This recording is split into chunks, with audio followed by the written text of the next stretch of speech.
यो हो कन्जुसहरूको बस्ती र यिनै हुन् ती दुई कुख्यात कन्जुसहरू। गाउँलेले एकलाई मक्खीचुस र अर्कोलाई भुसुनाचुस भनेर उपनामै दिएका छन्।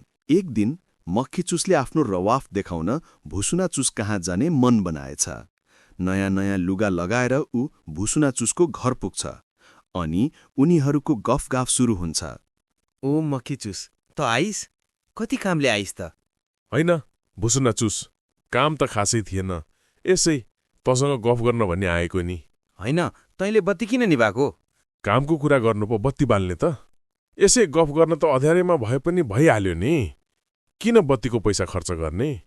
अब एउटा कामको कुरा पनि गरौँ न त। ल ठिक छ नि, कामको कुरा गर्ने भए त म बत्ती बाल्छु नि। पख एकछिन बत्ती नबाल, म लुगा लाउँछु। होइन, तैँले लुगा चाहिँ किन फुकालेको? अँधेरोमा कसले देख्ने हो र लुगा लाइरहनु? लुइडिन्छ मात्रै। यति महँगोमा किनेको लुगाको जतन पनि त गर्नु पर्यो नि।